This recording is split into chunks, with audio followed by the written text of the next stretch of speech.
Assalamu alaikum. This is a BSN Easy Lecture channel.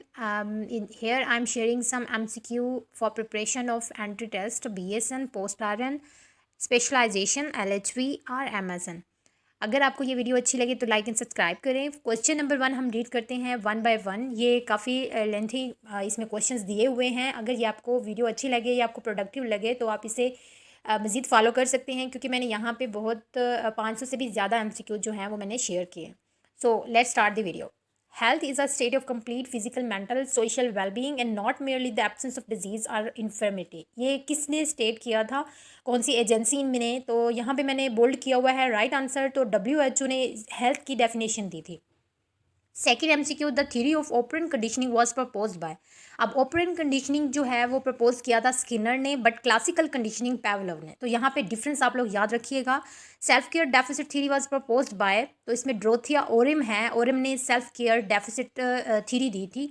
इसके बाद next MCQ है कि नर्सिंग जो है थेराप्यूटिक इंटरपर्सनल प्रोसेस. तो ये डेफिनेशन किसने दी? पैप्लो ने. Okay.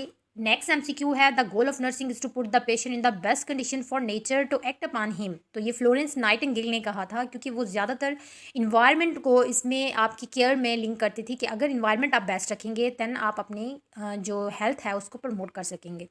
According to the Roy adaptations model, the adaptive modes includes all of the following except. अब यहाँ पे 4 ऑप्शन ऐसे हैं जो इसमें इंक्लूडेड हैं, but 1 option is not included. तो इसमें राइट आंसर अचीवमेंट है. रॉय अडेप्टेशन मॉडल में अचीवमेंट जो है वो इसका अडेप्टिव मोड नहीं है. नेक्स्ट MCQ है कि who described about 5 level of nursing experience from novice to expert. तो नोविस से एक्सपर्ट किसने दिया था? बैनर स्टेजेस थी 5. सो इसका right answer is A, Patricia A Benner. Which of the following is not a concept related to personal system in Imogene King theory. तो जो इमोजीन king theory थी उसने किस चीज़ पे कॉन्सेप्ट जो है वो दिया है? तो इसमें जो क्वेश्चन है वो नॉट इंक्लूडेड. तो परसेप्शन जो ऐसा राइट आंसर है जिसमें उसने ये कॉन्सेप्ट नहीं दिया, बल्कि बाकी सारे ऑप्शन इसने अपनी थ्योरी में ऐड किए थे. According to the Maslow hierarchy of human need, the highest level is. तो highest level obviously self actualization, जो लास्ट हमारी 5th स्टेज है वो हमारी हाईएस्ट लेवल है. Comprehensive individualize care provided by the same nurse throughout the period of care refer to. अब ये हमारा जो कंप्रीहेंसिव और इंडिविजुअलाइज केयर है ये हमारी सेम नर्स प्रोवाइड करती है. तो ये किस उसमें आता है? प्राइमरी नर्सिंग में आता है. नेक्स्ट MCQ है कि tendency to be one's own way of life as the most desirable and acceptable and to act in a superior manner toward another culture. जो अपने आप को किसी दूसरे कल्चर से बढ़तर समझते हों उसे हम एथनोसेंट्रिज्म कहते हैं. तो ये याद रखिएगा, मोस्टली MCQs जो हैं वो टेस्ट में आते हैं. Which of the following is not a concept related to trans-theoretical model of behavior change developed by Prochaska and Diclemet. तो ये कौन से ऐसी थ्योरी थी जो इंक्लूडेड नहीं है उसकी मॉडल में? Perceived benefit. तो परसीव्ड बेनिफिट उन्होंने ऐड नहीं किया था, बाकी सारे उन्होंने ऑप्शन जो हैं अपने मॉडल में ऐड किए थे. Which of the following ethical principle refer to the duty not to harm? अब not to harm non maleficence है and to do good is beneficence. तो इन चीज़ का भी डिफरेंस जो है आपने याद रखना है. The interpretations of the data collected about the patients represents the. अब health problem of the patient, जो पेशेंट्स की प्रॉब्लम है उसका ऑब्वियसली हम डाटा कलेक्ट इसीलिए करते हैं ताकि हम उनकी प्रॉब्लम को आइडेंटिफाई कर सकें. Next MCQ, which of the following situation is considered as an intentional tort. कौन सा ऐसा सिचुएशन है जिसमें ये बताई जाती है कि जानबूझ के कोई नुकसान पहुंचाना चाह रहा है?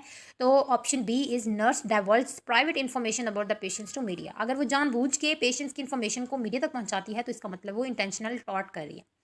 Next option is which of the following is not considered as meta paradigm of nursing. तो मेटा पैराडाइम में health, person, environment, nursing 4 options हैं, but diagnosis is not the considered options. Next MCQ, application of force to another person without lawful justification is battery. अगर आप बगैर कोई लिए justification लिए या कोई कानूनी इख्तियार लिए आप किसी दूसरी चीज़ पे कब्जा कर लेते हैं या उसे अपना बना लेते हैं या उसे मार देते हैं तो ये चीज़ जो है वो बैटरी में आती है. Nursing is the diagnosis and treatment of human response to health and illness. This definition is given by American Nursing Association. ANA ने 1995 में ये दिया था. 19th MCQ है कि अलार्म रेजिस्टेंट एंड एग्जॉस्शन. तो ये आपका गैस यानी कि जनरल एडेप्टेशन सिंड्रोम, तो ये इसका कंसेप्ट इससे रिलेट करता है.